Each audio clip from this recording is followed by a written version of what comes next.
ನೋಡಿ, ಇದು ಈಗ ಹೊಸ ರೀತಿಯ ವಿವಾದವನ್ನ ಸೃಷ್ಟಿ ಮಾಡ್ತಾ ಇದೆ. ನಾನು ಆರಂಭದಲ್ಲೇ ಹೇಳ್ಬಿಟ್ನಲ್ಲ, ನೀವು ಚಿಕ್ಕ ವಯಸ್ಸಿನಿಂದ ಬುದ್ಧಿ ಬಂದಾಗಿಂದಲೂ ಕೂಡ ರಾಷ್ಟ್ರಗೀತೆ ಅಂದ್ರೆ ಎದೆ ತಟ್ಟಿ ಹಾಡೋದೇ ಇದೇ ಜನಗಣ ಮನ. ಬಟ್ ಇದ್ರಲ್ಲೂ ಕೂಡ ಇತಿಹಾಸ ಬೇರೆ ಎದ್ದು ಹೇಳುತ್ತಾ, ಇದು ನಮ್ಮ ರಾಷ್ಟ್ರಗೀತೆ ಆಗಬಾರ್ದಾಗಿತ್ತ, ಬ್ರಿಟಿಷ್ ಅಧಿಕಾರಿನ ಸ್ವಾಗತ ಮಾಡ್ಕೊಳ್ಳೋದಕ್ಕೆ ಹಾಡಿರುವಂತಹ ಅಥವಾ ರಚನೆ ಮಾಡಿರುವಂತಹ ಗೀತೆನ, ಇಂಥ ಚರ್ಚೆಗಳು ಮಕ್ಕಳಿಂದ ಆದಿಯಾಗಿ ಎಲ್ಲರಲ್ಲೂ ಕೂಡ ಹುಟ್ಟೋ ರೀತಿಯಲ್ಲಿ ಮಾಡಿದ್ದು ಕಾಗೇರಿ ಅವರ ಒಂದು ಸ್ಟೇಟ್ಮೆಂಟ್. ಹಾಗಾದ್ರೆ ಇತಿಹಾಸ ಏನ್ ಹೇಳುತ್ತೆ?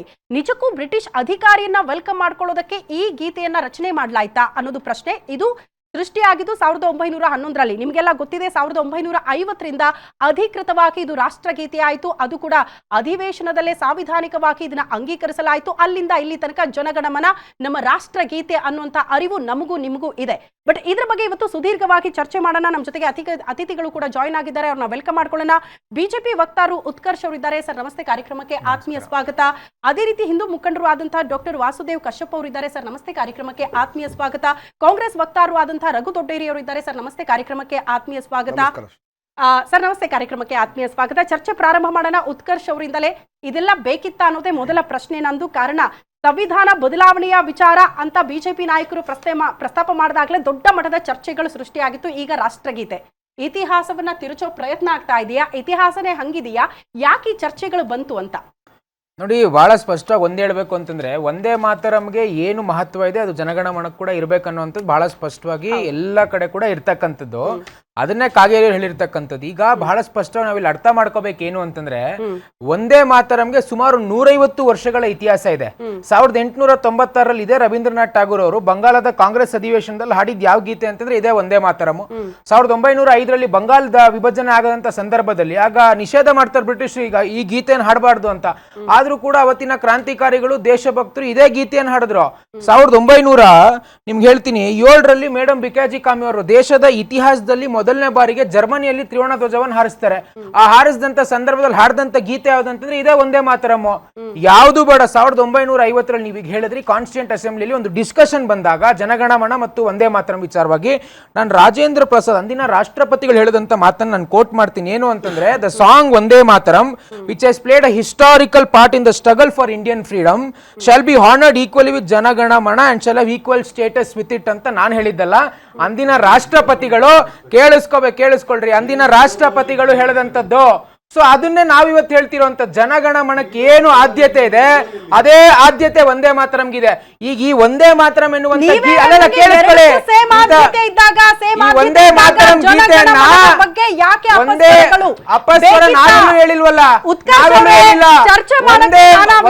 ಮಾತರಂ ಗೀತೆಯನ್ನು ಯಾರು ಒಪ್ಪಕ್ಕಾಗಲ್ಲ ಅಂದ್ರೆ ಅಬ್ದುಲ್ ರಜಾಕ್ ಅಂತವ್ರು, ಈ ಕಾಂಗ್ರೆಸ್ ಅಂತವ್ರು ಒಪ್ಪಕ್ಕಾಗಲ್ಲ. ಯಾಕೆ ಅಂದ್ರೆ ಅಲ್ಲಿ ಮಾತೃಭೂಮಿಗೆ ವಂದನೆ ಮಾಡ್ತೇವೆ, ಒಂದೇ ಮಾತರಂ ಒಪ್ಕೊಳ್ತೇವೆ, ಜನಗಣಮನ ಆದ್ರೆ ಒಪ್ಪಕ್ಕೆ ಯಾರ ಕೈಲಾಗಲ್ಲ ಅಂತಂದ್ರೆ ಅಬ್ದುಲ್ ರಜಾಕ್ ಅಂತವ್ರ ಕೈಯಲ್ಲಿ, ಕಾಂಗ್ರೆಸ್ ಅವ್ರ ಕೈಯಲ್ಲಿ ಒಪ್ಪಕ್ಕಾಗಲ್ಲ. ಯಾಕೆಂದ್ರೆ ಮಾತೃಭೂಮಿಗೆ ಅಪಾರವಾದಂತ ಗೌರವವನ್ನು ಸಲ್ಲಿಸಬೇಕೆನ್ನುವಂತ ಅಂಶ ಅದರಲ್ಲಿದೆ. ನಾನು ಹೇಳಿದ್ದಲ್ಲ, ರಾಜೇಂದ್ರ ಪ್ರಸಾದ್ ಹೇಳಿದ್ರು ರೀ. ನಿಮ್ಮ ಸ್ಟ್ಯಾಂಡ್ ಅನ್ನ ತಿಳ್ಕೊಂಡೆ ನೀವು ಇತಿಹಾಸವನ್ನ ಹೇಳಿದ್ರಿ, ಏನ್ ಹೇಳುತ್ತೆ, ಯಾವಾಗ ಏನ್ ಕಥೆ ಅನ್ನೋದ್ರ ಬಗ್ಗೆ ಎರಡಕ್ಕೂ ಸಮಾನವಾದಂತ ಪ್ರಾಮುಖ್ಯತೆ ಇದೆ. ಅದನ್ನೇ ಬಯಸಿರೋದು ಈಗ ಹಂಗೆ ಇದೆ ಕೂಡ, ಅದನ್ನೇ ನಾವು ಹೇಳ್ತಿರೋಂಥದ್ದು ಹಂಗೆ ಇದೆ ಕೂಡ. ಬಟ್ ಜನಗಣಮನ ರಾಷ್ಟ್ರಗೀತೆ ಆಗಿದ್ದಕ್ಕೆ ಅಪಸ್ವರಗಳು ಈಗ ಯಾಕೆ ಬಂತು ಅಂತ ಚರ್ಚೆ ಆಗ್ಲಿ ಬಿಡಿ. ಇತಿಹಾಸದ ಬಗ್ಗೆ ಮುಕ್ತ ಚರ್ಚೆ ಆಗ್ಲಿ, ಇತಿಹಾಸದ ಬಗ್ಗೆ ಯಾಕೆ ಮುಕ್ತವಾದ ಚರ್ಚೆ ಆಗ್ಬಾರ್ದು? ಹಾಗಾದ್ರೆ ಒಂದೇ ಮಾತರಂ ವಿರೋಧ ಮಾಡ್ಲಿಲ್ವ ಇವರೆಲ್ಲ? ಒಂದೇ ಮಾತರಂಗೆ ವಿರೋಧ ಮಾಡಿದಂತ ಜನಗಳ ಬಗ್ಗೆ ಏನ್ ಹೇಳ್ತೀರಾ ನೀವು? ಅದ್ರ ಬಗ್ಗೆ ಮಾತಾಡಿ. ಕಶ್ಯಪ್ ಸರ್, ನಿಮ್ಮ ಅಭಿಪ್ರಾಯ ಏನು ಸರ್? ಜನಗಣಮನ ನಮ್ಮ ರಾಷ್ಟ್ರಗೀತೆ ಆಗಬಾರ್ದಿತ್ತು ಅಂತ ಅದನ್ನ ಒಪ್ಕೊಳ್ತೀರಾ ಹೇಗೆ? ಮೇಡಮ್, ಈಗ ಎರಡು ವಿಷಯಕ್ಕೆ ತಾವು ನಿಮ್ಮ ಟೈಟ್ಲ್ ಕೊಟ್ಟಿದ್ದೀರಿ, ಜನಗಣಮನ ಮತ್ತೆ ಒಂದೇ ಮಾತರಂ. ಒಂದೇ ಮಾತರಂ ಹುಟ್ಟಿದ್ದು ಬಂಗಾಳ ವಿಭಜನೆ ಒಳಗೆ. ವಿಭಜನೆ ಆದಾಗ ಕ್ರಾಂತಿಕಾರಿಗಳಿಗೆ ಒಂದು ಬೂಸ್ಟಿಂಗ್ ಬೇಕಾಗಿತ್ತು. ಆ ಬೂಸ್ಟ್ಗೋಸ್ಕರನೇ ಒಂದೇ ಮಾತರಂ ಹಾಡನ್ನು ಅದನ್ನು ಕ್ರಿಯೇಟ್ ಮಾಡಿದ್ರು. ಅದು ಬಹುಶಃ ಸ್ವತಂತ್ರ ಹೋರಾಟಗಾರರ ಸಂಘರ್ಷದೊಳಗೆ ಅದು ಆಸೋಕ್ ಹೋಗ್ತಾ ಇದ್ದರು. ಅದು ಇವತ್ತು ಕೂಡ ಅದಕ್ಕೆ ಅದರದ್ದೇ ಆತಕ್ಕಂಥ ನೆಲೆಗಟ್ಟಿದೆ. ಏನು ಒಂದು ರಾಷ್ಟ್ರಗೀತೆ, ಒಂದು ರಾಷ್ಟ್ರ ಆ್ಯಂಥಮ್ಮು, ಒಂದು ರಾಷ್ಟ್ರಗೀತೆ.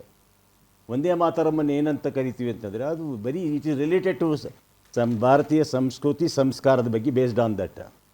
ರಾಷ್ಟ್ರಗೀತೆ ಆ್ಯಂಥಮ್ ಏನಿದೆ that is related to constitution and state wise. ಅದು ಇಲ್ಲಿ ಪ್ರಶ್ನೆ ಹುಟ್ಟೋದು ಏನಂತಂದರೆ, ಇಲ್ಲಿ ಯಾವ 100 ವರ್ಷಗಳಿಂದ ಇರತಕ್ಕಂಥ ಇತಿಹಾಸವಾಗಲಿ ಅಥವಾ 100 ವರ್ಷಗಳ ಇತಿಹಾಸ ಸ್ವತಂತ್ರ ಸಂಘರ್ಷ ಆಗಿರ್ತಕ್ಕಂಥ ಬಹಳಷ್ಟು ಬದಲಾವಣೆಗಳು ಏನಿದೆ. ಇದನ್ನು ಇವರು ಇವತ್ತು ಕಾಗೇರಿಯವರು ಮಾತಾಡಿದ್ದಾರೆ, ಬಹುಶಃ ಅರಿವಿನ ಕೊರತೆ ಅದು. ಏನು ಅವತ್ತ ಅದು ಭಾಗ್ಯವಿಧಾತ ಅಥವಾ ಏನು ಹಾಡಿದ್ದಾರೆ ಏನು ಜನಗಣಮನ ಅದನ್ನ ಅರಿವಿನ ಕೊರತೆ, ಅದಕ್ಕೂ ಜಾರ್ಜ್ಗೂ ಅದಕ್ಕೂ ಸಂಬಂಧನೇ ಇಲ್ಲ. ಅವ್ರು ಹಾಡಿದ ಇಡೀ ಹಾಡನ್ನು 52 ನಿಮಿಷಗಳ ಕಾಲ ಸಜೀವತಕ್ಕಂಥ ಏನಿದೆ ಆ ಗೀತ ಗಾಯನ, ಅದರಲ್ಲಿ ಇಡೀ ಭಾರತ ಖಂಡವನ್ನು ಕೂಡ ಅದು ಪ್ರತಿನಿಧಿಸುತ್ತದೆ.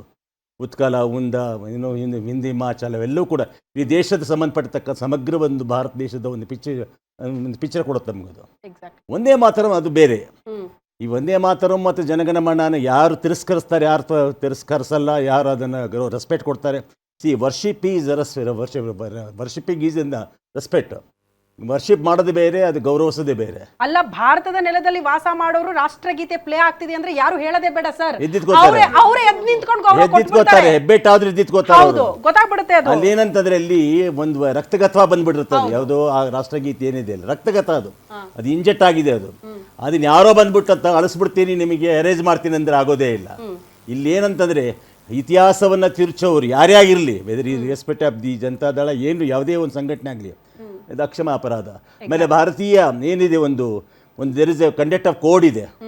ಸುಮ್ಮನೆ ಇಷ್ಟ ಬಂದಂಗೆಲ್ಲ ತಿರ್ಚಂಗಿಲ್ಲ. ಅದನ್ನ ಫ್ಲಾಗ್ ಆಗಿರ್ಬೋದು, ನಿಮ್ಮ ರಾಷ್ಟ್ರ ಧ್ವಜ ಆಗಿರ್ಬೋದು, ಅದ್ರ ಬಗ್ಗೆ ಸಂಬಂಧಪಟ್ಟ ಬರವಣಿಗೆ ಆಗಿರ್ಬೋದು, ಹೇಳಿಕೆ ಆಗಿರ್ಬೋದು, ಇಷ್ಟ ಬಂದಾಗ ಮಾಡಂಗಿಲ್ಲ.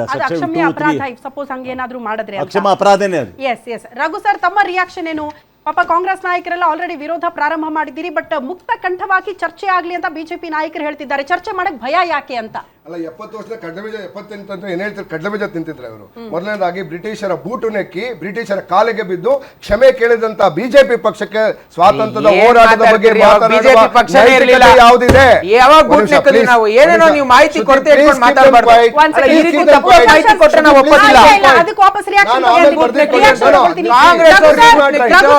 ಮಾತಿನ ಮೇಲೆ ಹಿಡಿತಾ ಇರಿ, ಯಾರನ್ನ ಕೂಡ ತೇಜೋವಧೆ ಮಾಡೋದು ಬೇಡ, ಅವಹೇಳನ ಮಾಡೋದು. ನಾನು ಯಾರನ್ನು ಅವಹೇಳನ ಮಾಡಿಲ್ಲ. ಒಂದ್ ನಿಮಿಷ, ಬ್ರಿಟಿಷರ ಆರ್ಕೈವ್ ಅಲ್ಲಿ ಬಿದ್ದಿರ್ತಕ್ಕಂತಹ ಮಾಹಿತಿ ಇಡೀ ದೇಶದ ಇಡೀ ಪ್ರಪಂಚದಾದ್ಯಂತ ಯಾರು ಬೇಕಾದ್ರೂ ನೋಡ್ಬೋದು. ಬ್ರಿಟಿಷರ ಕಾಲಿಗೆ ಬಿದ್ದು ಕ್ಷಮೆ ಕೇಳಿ ಹೊರಗಡೆ ಬಂದು ನನ್ನನ್ನು ರಕ್ಷಣೆ ಮಾಡಿ ನಿಮ್ ಜೊತೆ ನಾನು ಕೈ ಜೋಡಿಸ್ತೇನೆ ಅಂತ ಹೇಳಿ ಬಂದಂತ ಪಕ್ಷದ ಬಗ್ಗೆ, ಇದು ಸ್ವಾತಂತ್ರ್ಯ ಹೋರಾಟದ ಬಗ್ಗೆ ಮಾತಾಡ್ತಕ್ಕಂಥ ಯಾವ ನೈತಿಕತೆ ಇದೆ? ಬಿಜೆಪಿಯ ತವರು ಮನೆ, ಬಿಜೆಪಿಯ ತವರು ಮನೆ, RSS ನ ನಾಯಕರು ಹೇಳಿರ್ತಕ್ಕಂಥದ್ದು ನಾನಲ್ಲ. ಇದು ಬ್ರಿಟಿಷ್ ಆರ್ಕೈವ್ ಇವಾಗಲೂ ಸಿಗ್ತದೆ. ಬಿಜೆಪಿ ಹೋಗಿ ತಗೊಂಡ್ ಬಂದು ಆಮೇಲೆ